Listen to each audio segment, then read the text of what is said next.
So the protests, Paul, have been going on since the early hours of the morning, and they're expected to go on for another 2 hours or so until 8 o'clock local time. That's when this strike day will end. We have to say it's not a general strike, as many businesses are still open. The biggest workers' union did not join the strike, but many of the businesses did shut down. Many of their employers actually let their employees miss the day without their salary deducted, let them go out, block the streets, participate in demonstrations, and so on. Government officials, as you've just heard, strongly opposing this move, saying it will only strengthen Hamas, and the demonstrations are still ongoing at this time, and something which really can happen only in Israel.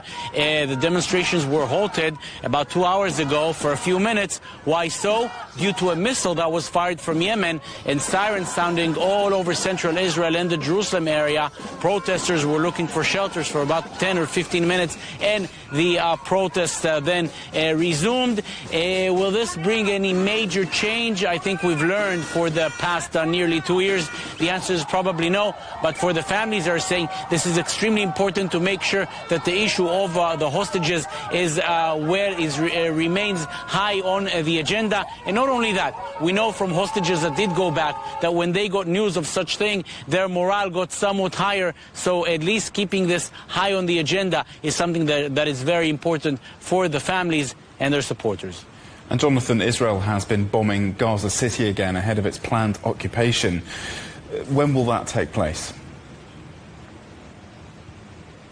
So the Chief of Staff, Eyal Zamir, was in the Gaza division this morning approving plans. It will still take a few weeks because such a plan as the total conquest of Gaza demands a lot of logistics, demands a lot of call-up of reservists, and therefore it is not something that can happen from one day to the other, but the plans are ongoing, the wheels are in motion. It's set to take place within a few weeks, probably around the end of September, and already as sort of a preparation for that, Israel is now embarking on a major operation in the Gaza neighborhood of Zaytun in southeastern Gaza, where operations have been ongoing for about 48 hours, massive strikes. At the same time, Israel is now allowing, for the first time in weeks, allowing the entry of tents and shelter equipment into southern Gaza. What's the logic behind this? Allowing people to relocate themselves